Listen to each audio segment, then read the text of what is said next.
Armu teile ja rahu Jumalalt meie Isalt ja meie Issandalt Jeesuselt Kristuselt. Jutluse tekstiks loen täna kirikukalendri järgi antud teksti, see on 1. Peetruse kiri ja 5. peatükist loen 4 salmi algusest.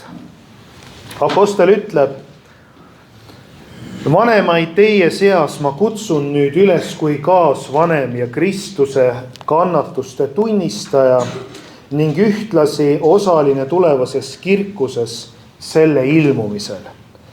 Hoidke teile hoida antud Jumala karja mitte sunni pärast, vaid vabatahtlikult, Jumala meele järgi, mitte häbiväärses kasuahnuses, vaid andunult. Mitte nagu isandad liisu osa üle, vaid olles karjale eeskujuks. Ning siis, kui ülemkarjane saab avalikuks, võite te võtta vastu kirkuse närtsimatu pärja. Aamen. Istuge palun. Tumas kogudus, tänane karjase pühapäev kindlasti puudutab kõiki koguduste juhte ja üldse kiriku juhte. Ja see on selles mõttes väga oluline läbikatsumise pühapäev, aga Jeesuse sõnad ei puuduta ainult nii-öelda ametlikke juhte. Ta räägib igaühele meist, sest igaühel on mingi vastutus Jumala riigis. See vastutus ei tähenda seda, et meil igaühel mingi kohe tööülesanne kusagil on, vaid see vastutus tähendab ka seda, et meilegi on antud osa, igaühele antud osa kuulutada evangeeliumi ühel või teisel moel. Me igaüks liigume mingites ringkondades, puutume mingite inimestega ikka kokku. Päris üksikut koopameest mina Eestimaal küll vähemasti ei tea, et kes päris oma ette üksinda elab, kellegagi ta ikka puutub kokku. Ja meie vastutus on see, et me oleme, nii nagu pühakiri ütleb, lamp, mis on süüdatud ja ei ole asetatud kusagile vaka alla. Linn, mis on mäe otsas, ei jää varjatule sinna. Samuti sool, oleme maa sool. Tähendab, meie ülesanne on olla ristiinimesed siin maailmas. Et need inimesed, kellega meie kokku puutume, jõuaksid ka Kristuse tundmisele. Siin on meie vastutus. Siin on tegelikult meie läbikatsumise koht täna, kas me oleme selles olnud nendes ülesannetes, mis Jumal meile südame peale on andnud. Ja see tähendab ka seda, et me oleme ka üheskoos selle koguduse karjaga, kogudusega. Sest üksi, Jeesus ütleb ka, minust lahus ei suuda te midagi teha. Aga mis on kogudus? Kogudus on Kristuse, on nagu ihu ja Kristus on pea, nii nagu apostel Paulus ütleb. Me ei saa sellest lahus olla, et oma ülesandeid täita. Nii et armsad Peetrus räägib täna igaühele nüüd meile. Meile on usaldatud inimeste nii-öelda kandmine. Ja veel kord, olgu see koguduses, peres, tööl, koolis, kogukonnas, kus iganes.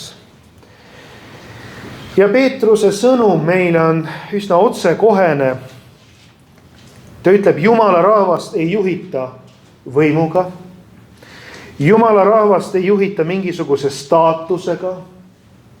Jumala rahvast ei juhita mingisuguse survega, vaid see on küsimus, kuidas juhitakse Jumala rahvast. Jumala rahvast juhib Kristus, see on siis juhitakse Kristuse enda karjase südamega.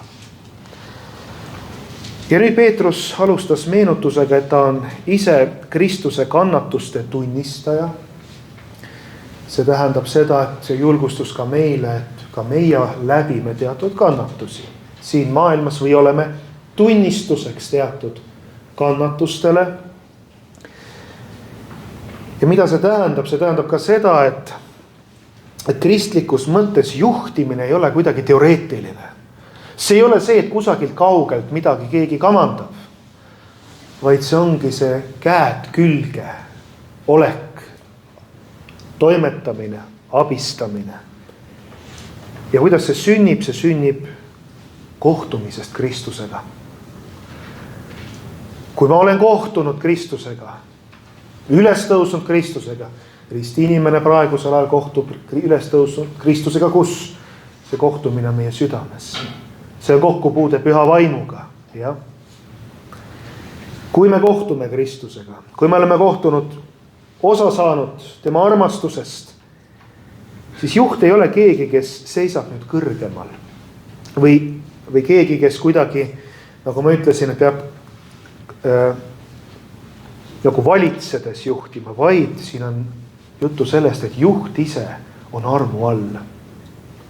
Ja meie igaüks oma vastutuses oleme ka armu all.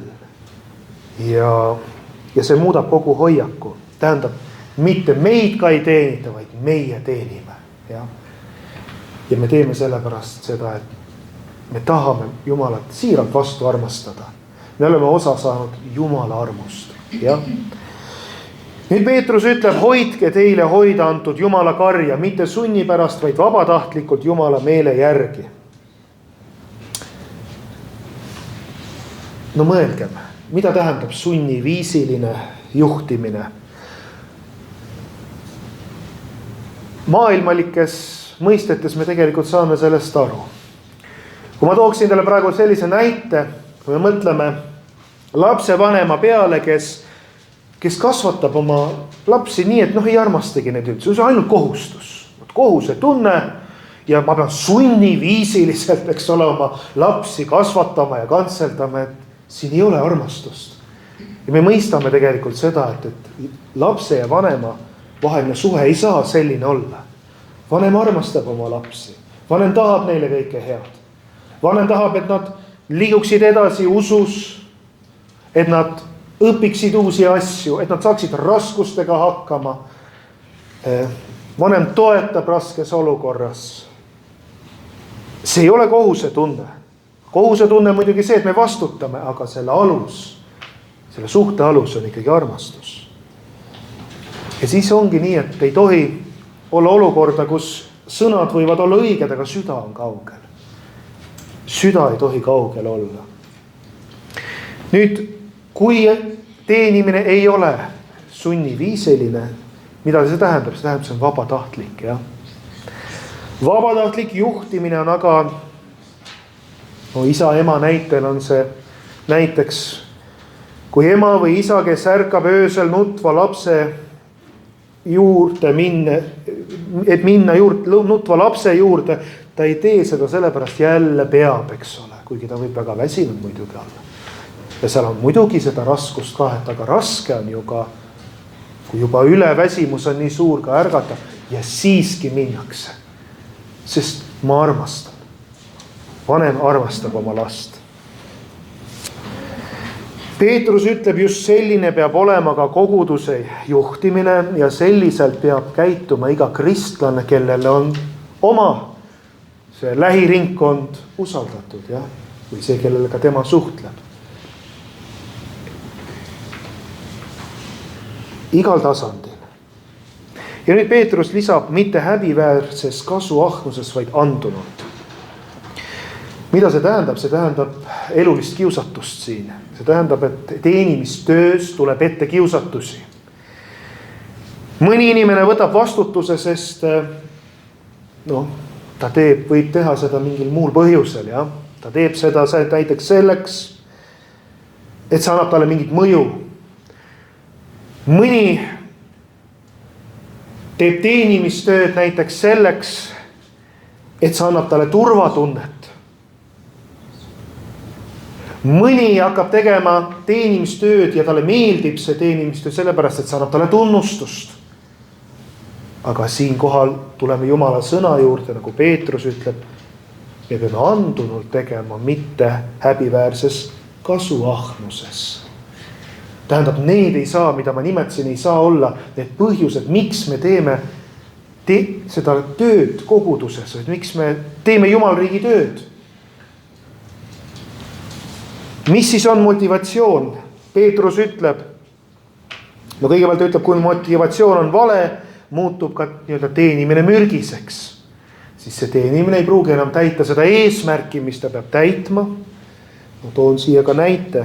Samamoodi on ükskõik mis alal, kui üks tööjuht, kes otsib ainult edu ja tunnustust, siis ta võib hakata inimesi ka nägema nagu vahendeid, mitte väärtusena. Aga inimesi ei tohi näha nagu vahendeid. Me igaüks oleme üliväärtuslikud issandale. Nii et kristlik juhtimine on vastupidine. Inimene on alati olulisem kui tulemus.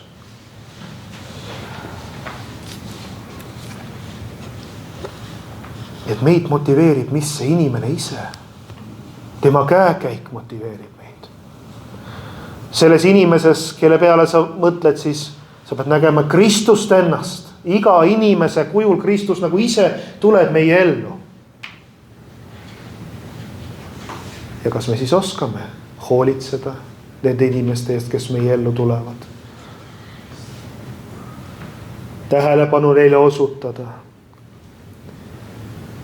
Veel kord, ma rõhutan seda, inimene on olulisem kui tulemus, et inimese pärast. Meie mõtleme tihti ikka tulemuste peale.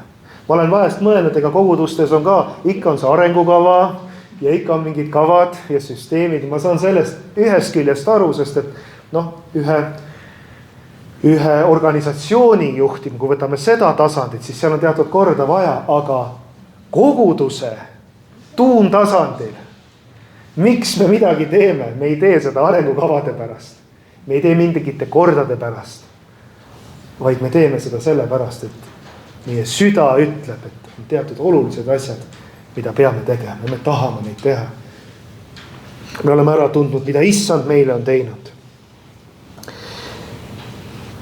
Ja Peetrus hoiatab siis isanda kombel nii-öelda valitsemise eest. No siin on juttu sellest, eks me teame ka olukordi, kus keegi kasutab oma positsiooni ära. Olgu see ülemus, kes kusagil alandab oma töötajaid. Olgu see juht, kes üldse ei talu kriitikat. Olgu see pereliige, kes manipuleerib süütundega, vaikimisega. Need on ka väga elulised olukorrad, kus keegi võib selliselt hakata mõjutama. Selline juhtimine lõhub. Peetrus kutsub üles olema karja eeskujuks. Eeskuju ei ole sund, vaid kutse. No see on nii nagu võtame kooli näitel, nagu õpetaja, kes ta ei nõua lastelt lugupidamist, vaid ta võidab selle oma hoolivuse ja järjekindlusega, aga autoriteetne õpetaja ühel hetkel ei pea midagi nõudma välja, vaid tema olek, tema olemus on juba selline, et õpilased kuulavad seda õpetajat. Aga see tähendab ka seda, et see õpetaja on heatahtlik, seal ei ole autoritaarset seda momenti, vaid autoriteetne õpetaja. Ja sellisele õpetajale tahetakse järgneda, tahetakse seda kuulata, mis temal öelda on. Ja meid kutsutakse üles igaüks olema ühes või teises olukorras sellised eeskujud.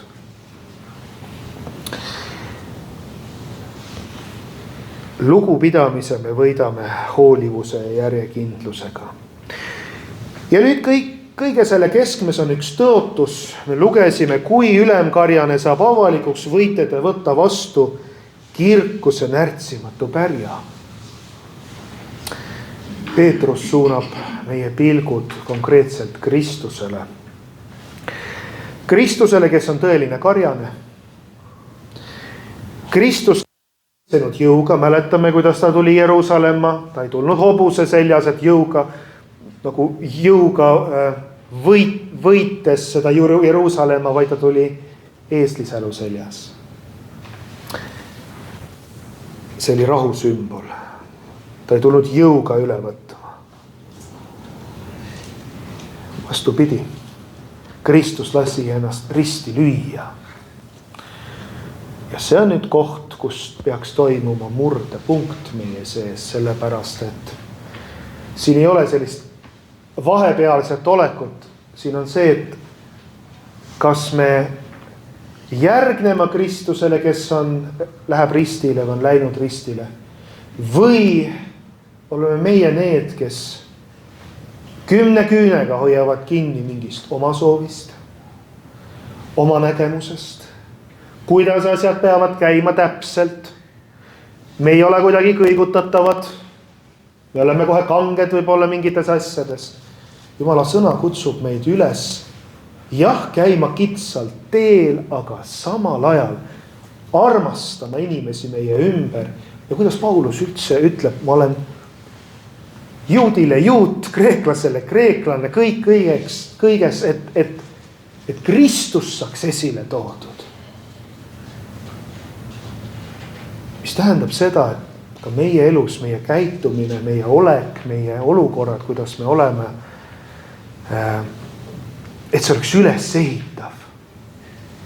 Kui ma mõtlen kas või nendele munkadele, kes on hiljem ju, paljud on ju pühakuteks kuulutatud, kui nad olid paastumas ja nende juurde tuli palverändur, kes oli, ta ei tea, võib-olla paastust midagi ja tuli ja mingid kingitused olid ka seal ja midagi süüa tõi kaasa, eks ole.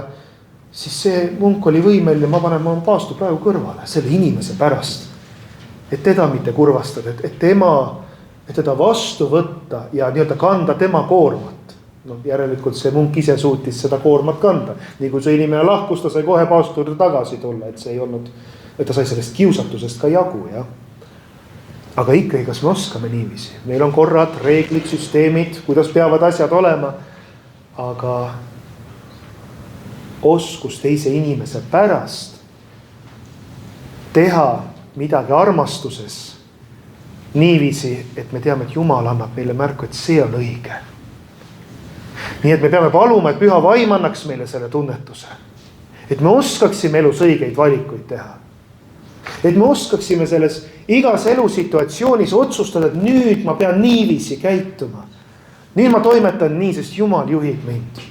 Ja et see oleks üles ehitav.